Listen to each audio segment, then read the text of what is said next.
November 8, 1951. Naval Air Test Center, Patuxent River, Maryland. Lieutenant Commander James Davidson pushed the throttle forward on the Grumman F9F Panther and felt 3,500 pounds of thrust answer. The jet, Bureau number 123067, had flown 42 test sorties in the past 6 weeks. This would be the 43rd, and the last. The morning briefing had been precise. No one used the word crash. They called it a controlled deck engagement test, barrier impact evaluation, kinetic deceleration study, the language of engineers trying to solve a problem that had already killed 11 pilots in 18 months. The problem was simple. Jets were too fast for straight-deck carriers. The solution was not. Davidson had been flying for 9 years. He'd landed propeller fighters on escort carriers in the Pacific, where the deck pitched 12 degrees and spray obscured everything beyond 50 feet. He'd put a Corsair down on the Anzio with a dead engine and no hydraulics. He'd walked away from a barrier engagement on the Boxer when his tailhook snapped on touchdown. That accident had been different, unplanned, uncontrolled. The Corsair had hit the barrier at 92 knots and cartwheeled. Davidson had suffered 2 cracked ribs and a concussion. The aircraft was written off. Total loss. But the speed had been manageable, the forces survivable. A propeller fighter hitting a barrier was dangerous, but within acceptable parameters. A jet was different. Everything about jets was different. He was the right man for this. That's what Captain Robert Dixon had told him 3 weeks earlier in the squadron ready room. Dixon had been matter-of-fact about it. They needed a pilot who could hit a specific point on the deck at a specific speed with a specific descent rate, who could keep flying the aircraft all the way through impact, who wouldn't instinctively pull up when every nerve screamed to abort. They needed someone who could crash on purpose. The data was clear by late 1951. Jet aircraft changed everything about carrier operations. The F9F Panther approached at 112 knots. The F-2H Banshee at 118, the F-3D Skyknight at 126. Compare that to the F-6F Hellcat 78 knots or the Corsair's 84. Higher approach speeds meant longer landing rolls. Longer rolls meant less margin for error on a 460-foot angled surface. Less margin meant more barrier engagements. More barrier engagements meant more destroyed aircraft and dead pilots. The numbers told the story. In 1945, the fleet lost 42 aircraft to barrier accidents. In 1950, the first full year of jet operations, that number reached 119. In the first 9 months of 1951 alone, 94 jets had hit barriers. 23 were total losses. 11 pilots died. The accident rate had tripled. The fatality rate had quadrupled. And jet operations were still in their infancy. The Navy had 4 operational carriers running jet squadrons by 1951. Philippine Sea, Boxer, Valley Forge, and Princeton. Each deployed with 2 jet squadrons and 6 propeller squadrons, mixed air wings, transitional operations, learning as they went. The jet pilots were the best in the fleet, experienced, highly trained. It didn't matter. The barrier accident rate kept climbing. Something had to change. The British had an idea. Commander Dennis Campbell of the Royal Navy had sketched it on a napkin during a conference in London the previous summer. Instead of landing aircraft along the center line of the deck, angle the landing area 8 degrees to port. Misses could bolter and go around. No barriers needed. No crashes required. Elegant, radical, unproven. The U.S. Navy wanted proof before rebuilding every carrier in the fleet. They wanted data. They wanted to know exactly what happened when a jet hit a barrier at 110 knots. They wanted high-speed film footage from 6 angles. They wanted stress measurements on the barrier cables. They wanted to document every millisecond from touchdown to full stop.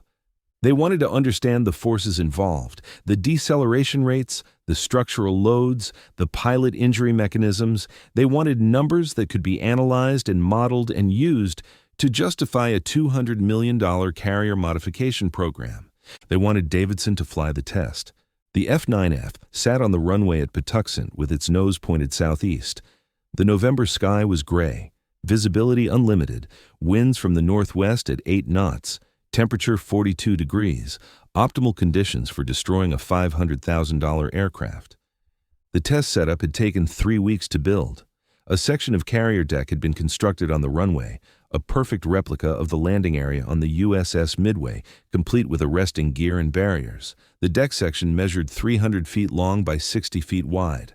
Authentic painted markings, authentic cable spacing, authentic barrier positioning.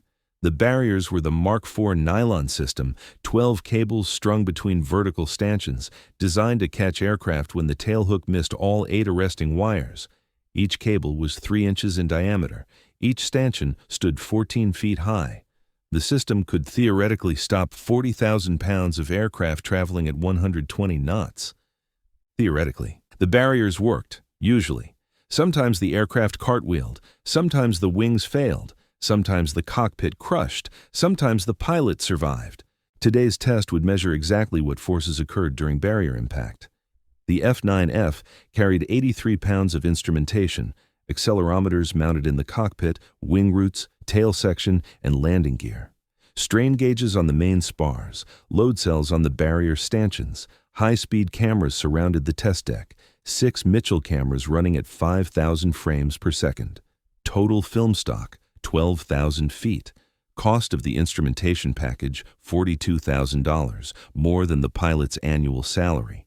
Engineers from Grumman, the Bureau of Aeronautics, and the Naval Air Test Center had calculated every variable: impact point, closure speed, angle of attack, descent rate, cable tension distribution, energy dissipation, airframe stress propagation. They'd built mathematical models, run slide rule calculations, predicted outcomes. But predictions weren't data. Data required a real aircraft hitting a real barrier at real speed. Davidson had practiced the approach 17 times over the past 5 days. Each time he'd made a low pass at the prescribed speed, altitude, and descent rate, then added power and climbed away. Each time the engineers refined their calculations. Each time, Dixon watched from the tower and said nothing. The 17th practice run had been yesterday. Davidson had crossed the threshold at 113 knots, 1 knot high, and Dixon had made him do it again. Precision mattered. The test required exact conditions, controllable variables, repeatable methodology. The data would be useless if the approach speed varied by more than 2 knots or the touchdown point deviated more than 10 feet. The 43rd sortie would be different. No wave-off, no go-around, fly it through. Davidson ran through the checklist. Fuel at 70%. Oil pressure normal, hydraulics charged, canopy locked, seat harness tight enough to restrict breathing. He'd added extra padding around his helmet. The flight surgeon had suggested it. The surgeon had also suggested Davidson update his will. He'd meant it as a joke. Davidson had updated it anyway. The tower cleared him for takeoff. Davidson released the brakes and felt the Panther roll. Acceleration pressed him back into the seat. The J-42 engine, a license-built version of the British Rolls-Royce Nanny, delivered steady thrust, 50 knots, 70, 90. At 120 he rotated and the fighter climbed away from Patuxent into gray November sky. The test profile was specific. Climb to 3,000 feet, circle west of the field, enter downwind at 1,000 feet, turn base at half a mile, roll out on final at a quarter mile with the deck in sight. Descend at 450 feet per minute, cross the threshold at 112 knots, touch down precisely at the number 3 wire position. Do not deploy the hook, do not touch the brakes, maintain full flight control authority through impact, let the barrier catch the aircraft, let the forces propagate through the airframe, let the instruments record everything, let the cameras capture it all, stay conscious, stay alive. Davidson completed the pattern and rolled out on final. The mock carrier deck looked absurdly small from 800 feet, a painted rectangle on concrete, a target. He adjusted power and felt the Panther settle into the approach. Airspeed 114 knots, rate of descent 460 feet per minute, slightly high. He reduced power fractionally. The Panther responded. 11,000 pounds of fighter jet obeying his inputs, hydraulic flight controls translating stick movement into control surface deflection, technology and training converging on a single point. The carrier deck expanded in the windscreen. Davidson could see the barriers now, yellow and black striped stanchions, 12 cables between them forming a web. He'd seen photographs of barrier engagements. The aircraft usually stopped within 40 feet. Usually the pilot could walk away. Usually. Lieutenant Robert Marks hadn't walked away. August 12, 1951, USS Boxer. His F9F had hit the barrier asymmetrically at 115 knots. The left wing struck first. The aircraft spun. The canopy shattered. Marks died before the medical team reached him. Lieutenant Junior Grade Thomas Webb hadn't walked away either. September 3, 1951, USS Valley Forge. His F-2H hit the barrier and the stanchions failed. The aircraft continued through and struck a parked Corsair. Fire. Explosion. Webb and 2 deck crew killed. The accidents kept happening. Every month. Every deployment. The fleet was learning jet operations in blood. 600 feet, 400, 200. His hands were steady on the stick and throttle. The training was absolute. Fly the aircraft. Maintain the approach. Trust the calculations. The engineers had run the numbers 40 times. The barrier would hold. The airframe would hold. Probably. 100 feet. He could see individual cables now. See the thickness, the texture of the nylon weave. The instrumentation panel glowed green in his peripheral vision. All systems recording. The high-speed cameras would be running. 50 engineers watching. Dixon in the tower. The flight surgeon with the ambulance crew. Everyone waiting to see if the test worked. If the data was worth the risk. If Davidson could do what 11 pilots had failed to survive. 50 feet. The deck rushed up. Davidson held the approach. No flare, no instinctive pull-up. Fly it through. The main gear touched concrete at exactly 112 knots. The nose came down. He was on the deck, rolling. No tailhook to catch the wires. Just forward momentum and 3 tons of fighter jet rolling toward yellow and black stripes. The Panther covered 80 feet in less than a second. Then it hit the barrier. The deceleration was instantaneous and absolute, 0 to full stop in 26 feet.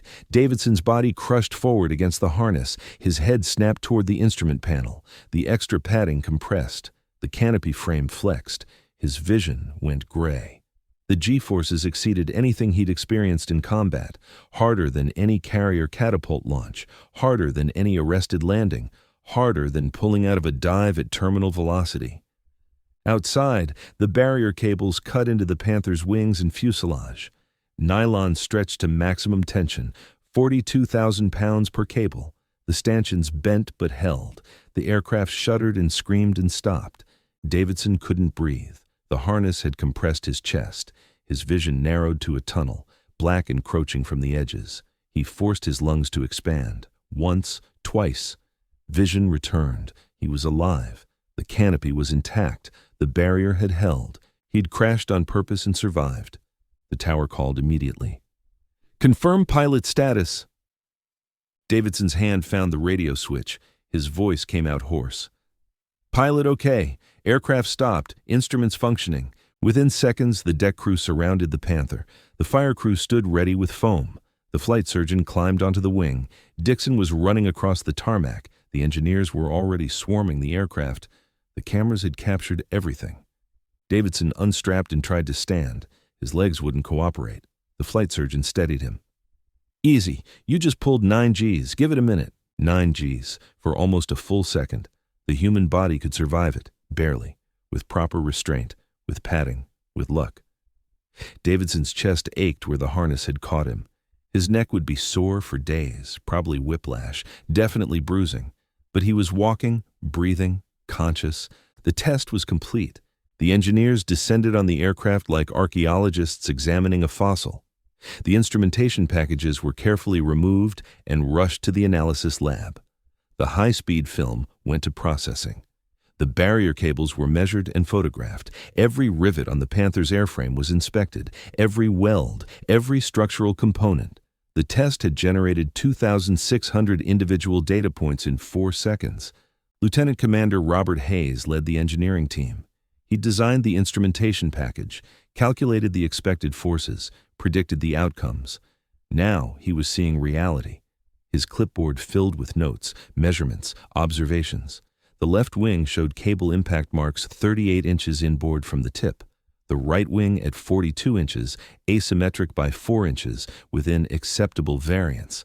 The fuselage skin showed compression damage just aft of the cockpit. The landing gear struts had compressed to maximum travel, but hadn't failed. Everything had worked. Everything had held. Hayes looked at Davidson. "The numbers are going to be ugly." Davidson nodded. He already knew. You didn't survive that kind of impact without paying a price. The aircraft had paid. The barrier had paid. He'd paid. But they'd gotten the data. The preliminary numbers came back within 2 hours. Peak deceleration, 9.6 G, duration, 0.8 seconds. Barrier cable tension, 42,000 pounds per cable.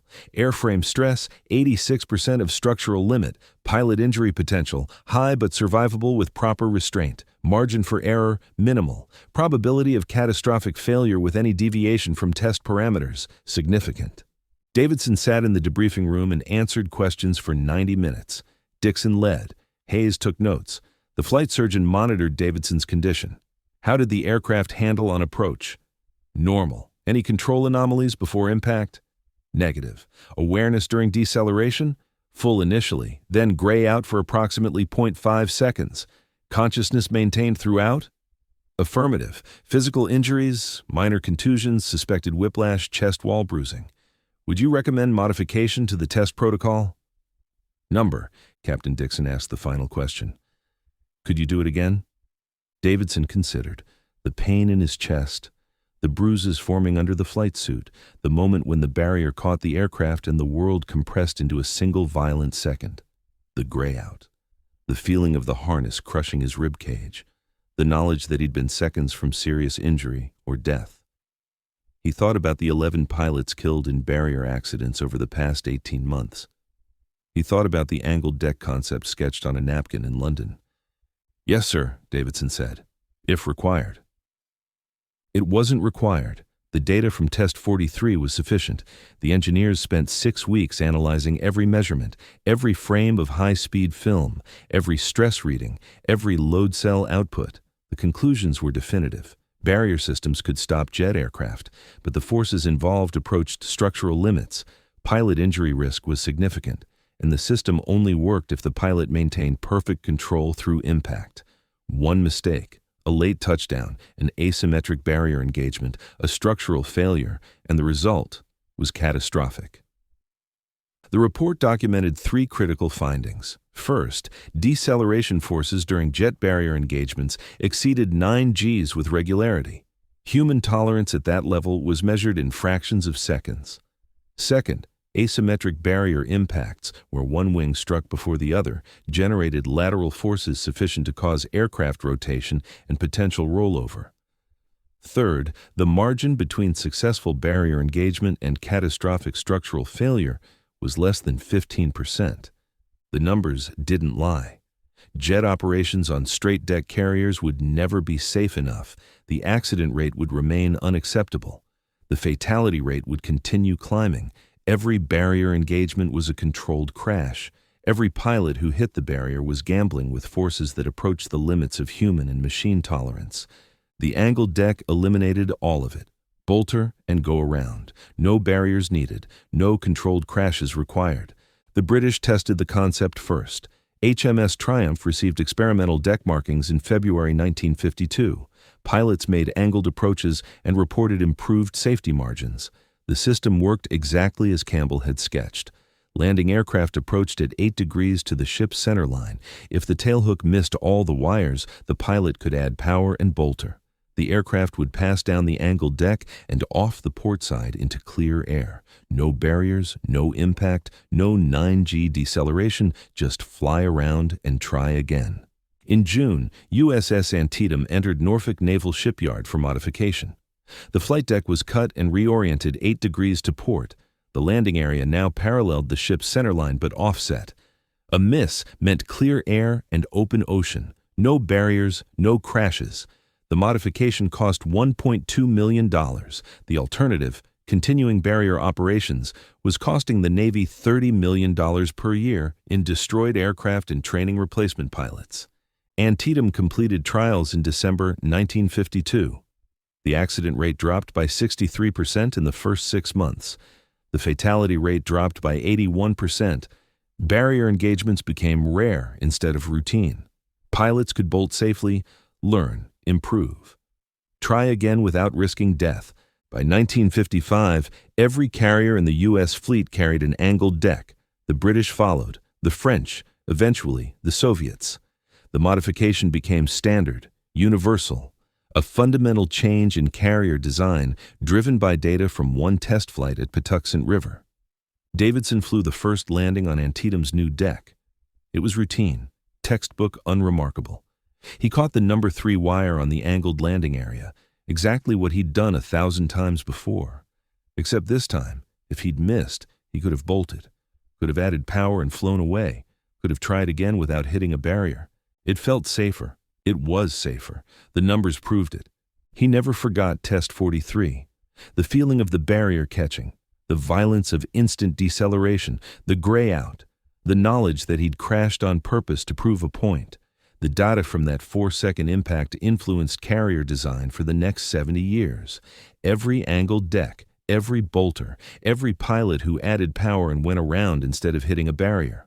All of it traced back to November 8, 1951, and a lieutenant commander willing to fly a test no one else wanted. The F9F Panther, Bureau number 123067, survived the barrier impact. Grumman engineers evaluated the airframe and declared it repairable. The wing spars had been stressed but not fractured. The fuselage skin showed compression damage but no cracks. The landing gear required replacement. Total repair cost $84,000. The fighter flew another 217 hours in various test programs before retirement in 1956. It now sits in the Naval Aviation Museum at Pensacola. A small placard notes its participation in barrier testing at Patuxent River. The placard doesn't mention Davidson, doesn't mention the 43 sorties, doesn't mention the moment when naval aviation's future was determined by a controlled crash. The data does. Test report NA-51-892 remains archived at the Naval Air Systems Command.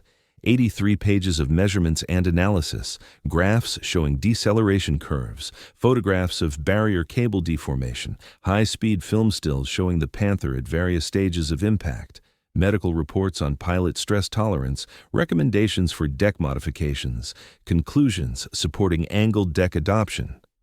The report influenced procurement decisions worth billions of dollars. It changed how carriers were built, how pilots were trained, how jets operated at sea. And it started with one test flight, one pilot, one controlled crash. The angled deck became standard because Davidson proved barriers were survivable but inadequate. The test demonstrated that jet operations on straight decks would always carry unacceptable risk. That speed and mass and deceleration forces exceeded what safety systems could reliably handle, that a better solution existed and needed immediate implementation. Naval aviation, in 1951, stood at an inflection point. Jets had arrived. Carriers needed to adapt or become obsolete. The barrier tests at Patuxent provided the evidence needed to justify massive fleet-wide modifications. Dixon used Test 43 data in presentations to the Chief of Naval Operations. Admiral William Fechteler reviewed the numbers and authorized the Antietam modification. The Bureau of Aeronautics cited the report in budget requests. Congress approved carrier modernization funding based partly on those 83 pages of data generated in 4 seconds. The implementation took time. Carriers in active deployment couldn't return for immediate modification. Valley Forge finished her Korean War cruise before entering the shipyard. Boxer completed her deployment cycle. Princeton finished her workup period. But by 1955, the entire fleet had transitioned. 14 carriers, 8 straight-deck Essex-class ships modified with angled decks, 3 Midway-class already in refit, the new Forrestal-class designed from inception with angled decks integrated into the hull structure. The modification saved lives. The numbers were stark. In 1953, the first full year of widespread angled deck operations, the carrier accident rate dropped to 41 incidents per year. In 1954, it dropped to 28. By 1960, barrier-related fatalities had become rare. Pilots still made mistakes, still missed wires, but they could bolter and try again. The 9G deceleration, the structural stress, the injury risk, all eliminated by 8 degrees of angle. Davidson retired from the Navy in 1967 as a captain.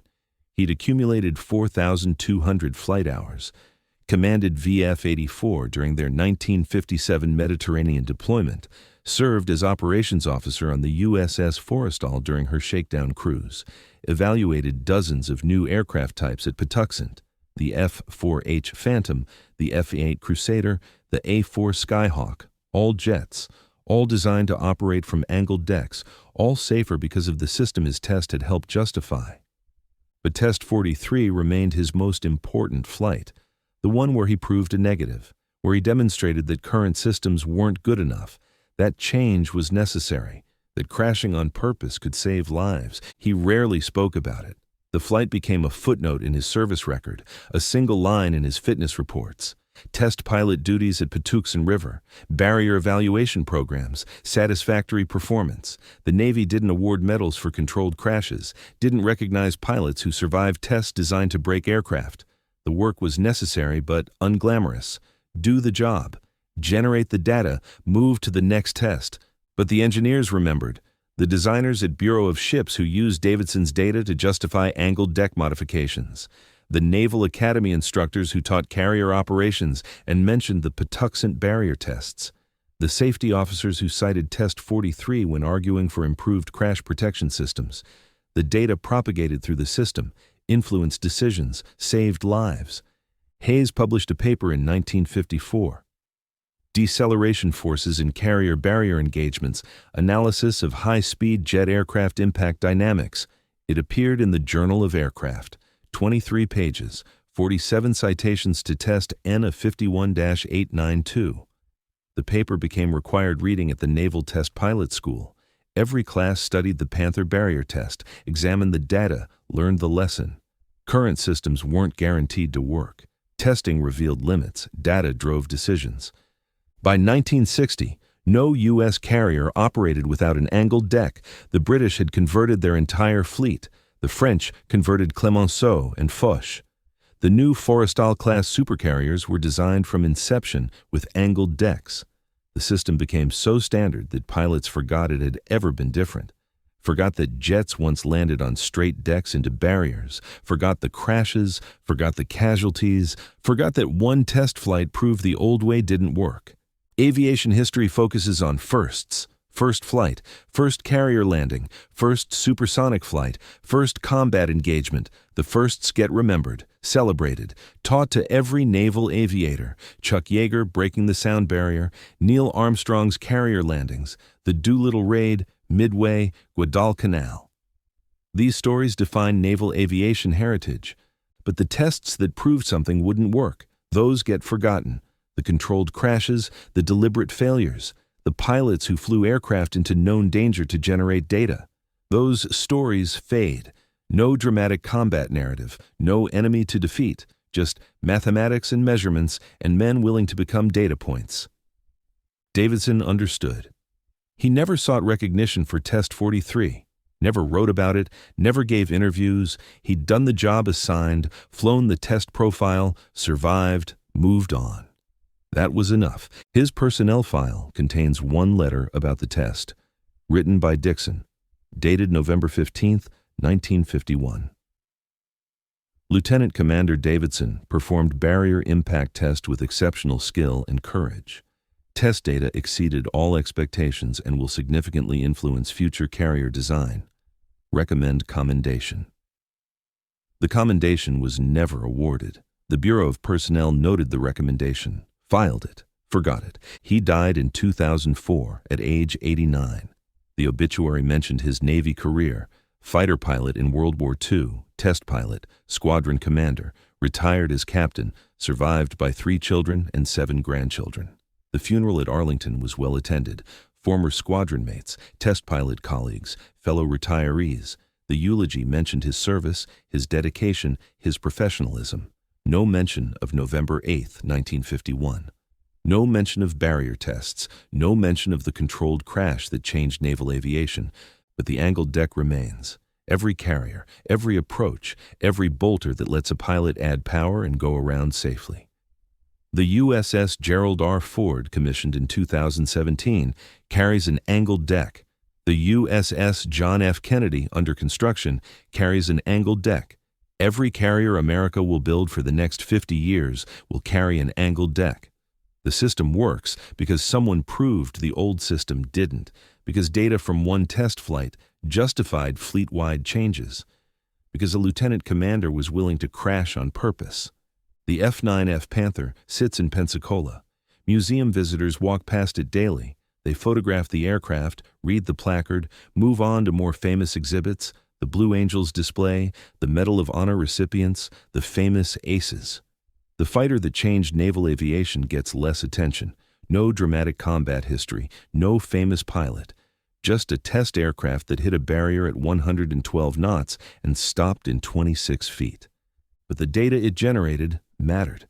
The measurements, the high-speed film, the proof that barriers couldn't safely stop jets, that proof drove change, justified modification, saved lives, hundreds of lives, maybe thousands. Every pilot who would have hit a barrier but bolted instead, every aircraft that would have been destroyed but flew another sortie, every family that didn't receive a notification of death in the line of duty. Naval aviation evolved because people like Davidson flew tests that weren't glamorous, weren't celebrated, weren't remembered. They generated data, they proved concepts, they found limits. They demonstrated that courage wasn't just dogfighting or bombing runs. Sometimes courage was pointing your aircraft at a barrier and holding the approach, knowing the impact was coming, flying it through anyway, because the test mattered, because the data was needed, because change required proof. Test 43 provided that proof, a controlled crash that demonstrated uncontrolled danger, a deliberate impact that prevented thousands of accidental ones, 4 seconds that influenced 70 years of carrier operations. The angled deck exists because someone was willing to prove the straight deck didn't work, because data matters, because sometimes you have to crash on purpose to save lives later. Davidson knew that on November 8, 1951, when he pushed the throttle forward and felt the Panther roll. He knew it when he turned final and saw the barriers. He knew it when the deck rushed up and the impact came, and the world compressed into violent deceleration. He knew it when his vision grayed and his chest compressed, and the harness crushed him forward into instruments that kept recording, even as he fought to stay conscious. He knew he was crashing for a reason, to prove a point, to generate data, to change naval aviation forever. The barrier held. The pilot survived. The data convinced admirals and engineers in Congress. The fleet changed course, literally. 8 degrees to port, angled decks from that day forward, bolters instead of crashes, survival instead of casualties. All because one test flight proved the old way had to end. All because one pilot was willing to crash on purpose. All because data matters more than glory. The Panther sits in Pensacola. The museum is quiet today. A few visitors pass through. A family with 2 young boys stops at Bureau number 123067. The father reads the placard aloud. Barrier testing. Patuxent River, 1951. The boys look bored. They want to see the Blue Angels jets, the fast ones, the famous ones. The family moves on. But the legacy remains. Every angled deck, every safe bolter, every pilot who adds power and goes around, every life saved because the system changed, because someone proved it needed to, because controlled crashes demonstrated that uncontrolled ones were unacceptable. Test 43, November 8, 1951, Patuxent River, 4 seconds that changed everything. The rest is data, measurements, analysis, recommendations, implementation, results. The rest is naval aviation, safer, better, evolved. Because one man flew into a barrier to prove we needed something different. Because the data was worth the risk. Because sometimes the most important flights are the ones no one remembers.